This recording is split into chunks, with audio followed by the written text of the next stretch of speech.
విజయవాడ హైదరాబాద్ జాతీయ రహదారిపై భారీగా రద్దీ నెలకొంది. మరింత సమాచారం మా ప్రతినిధి ఈశ్వర్ని అడిగి తెలుసుకుందాం.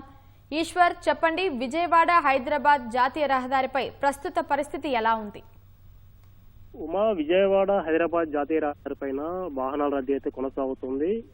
దసరా సెలవులు ముగియడంతో విజయవాడ నుంచి ఇటు గుంటూరు, వివిధ ప్రాంతాల నుంచి ఇటు పల్లెలకు వచ్చినటువంటి నగరవాసులందరూ కూడా తిరిగి ఇటు హైదరాబాద్ కి ప్రయాణం అయ్యారు. ఒక్కసారిగా ఇటు అన్ని జిల్లాల నుంచి కూడా హైదరాబాద్ గా రావడంతో ఒక్కసారిగా ఇటు విజయవాడ హైదరాబాద్ జాతీయ రహదారిపై అయితే వాహనాల రద్దీ అయితే పెరిగిందని చెప్పుకోవచ్చు. సాధారణంగా అయితే ఇక్కడ పంతంగి టోల్ ప్లాజా, అదేవిధంగా ఈ హైవే పైన రోజువారీగా కూడా 20,000 నుంచి 30,000 వాహనాలు వెళ్తుంటాయి.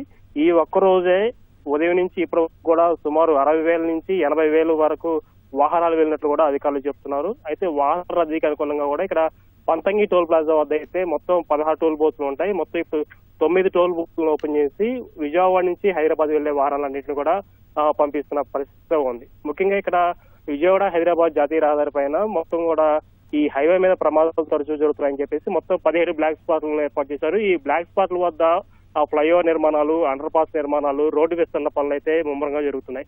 ఈ క్రమంలో ఇక్కడ వాహనాల రద్దీ పెరగటము, ఇక్కడేమో రోడ్డు విస్తరణ పనులు జరగడంతో వాహనాలు అయితే బార్లు తీరిన పరిస్థితి కూడా కొనసాగుతుంది. దీంతో పాటు ఇటు దసరా సెలవులు ముగియటం, అందరూ కూడా ఇటు నగరానికి పైన అయిన పరిస్థితుల్లో ఇటు ఆర్టీసీ బస్సులు, ప్రైవేట్ ట్రావెల్స్ బస్సులు మొత్తం కూడా కిక్కిరిసిపోయిన పరిస్థితి కూడా కనిపిస్తుంది. దీంతో పాటు ప్రైవేటు వాహనాలన్నీ కూడా కార్లు కావచ్చు, ఇతర వాహనాలన్నీ కూడా భారీగా ఒక్కసారిగా ఈ హైవే మీద రావడంతో ఇక్కడ జాతీయ రహదారి మొత్తం కూడా వాహనాల రద్దీతో కిక్కిరిసిపోయిన పరిస్థితి కూడా కనిపిస్తుంది. బంపర్ టు బంపర్ అయితే వాహనాలన్నీ కూడా నడుస్తున్నాయి. ముఖ్యంగా ఇక్కడ చౌటప్పులు, చిట్యాల, పెద్దకాపర్తి, అదేవిధంగా పంతంగి టోల్ ప్లాజా అయితే వాహనాలన్నీ కూడా బాలు తీరిన పరిస్థితి కూడా కొనసాగుతుంది. వాహనాలు ఒకదాని ఒకటి తర్వాత మరొకటైతే మొత్తం బంపర్ టు బంపర్ అయితే వాహనాలు నడుస్తున్న పరిస్థితితో ఉంది. ఏదైతే ప్రధాన మండల కేంద్రాలు ఉన్నాయో ఇక్కడ హైవే పైన, ఈ హైవే పైన ఉన్నటువంటి సర్కిల్స్, కూడళ్ల వద్ద కూడా పోలీసులు అయితే భారీగా మోహరించారు. ట్రాఫిక్ సిబ్బందితో పాటు అదనంగా పోలీసులు అందరూ కూడా మోహరించి ట్రాఫిక్ సమస్య తలెత్తకుండా ఇక్కడ కూడా వాహనాలు నిలిచిపోయి కిలోమీటర్ల మేర వాహనాలు నిలబడకుండా కూడా ప్రత్యామ్నాయంగా చర్యలు తీసుకుంటున్నారు. ఎక్కడ వాహనాలు నిలబడకుండా కూడా ఆల్టర్నేట్ గా దారి మళ్లింపు చర్యలు కూడా తీసుకుంటున్నారు. ఇక్కడ రోడ్డు విస్తరణ పనులు జరుగుతున్నాయో, సర్వీస్ రోడ్లు నిర్మాణాలు జరుగుతున్నాయి, అక్కడ కూడా ప్రత్యేకంగా పోలీసుల సిబ్బందిని ఏర్పాటు చేసి ట్రాఫిక్ సిబ్బంది కూడా ఆ వాహనాల రద్దీని ఎప్పటికప్పుడు క్రమబద్ధీకరిస్తున్న పరిస్థితి కూడా కొనసాగుతుంది. అయితే అర్ధరాత్రి వరకు కూడా ఇదే విధంగా వాహన రద్దీ కొనసాగే అవకాశం ఉందని చెప్పి కూడా ఇక్కడ పోలీసు అధికారులు చెప్తున్నారు.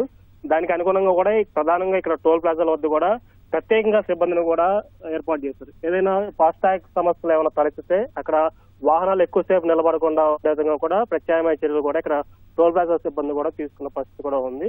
అయితే ఉదయం నుంచి కూడా ఇదే ట్రాఫిక్ రద్దీ అయితే కొనసాగుతుంది. అర్ధరాత్రి వరకు కూడా ఈ వాహనాల రద్దీ ఇలానే కొనసాగే అవకాశం కూడా కనిపిస్తుంది. ధన్యవాదాలు ఈశ్వర్.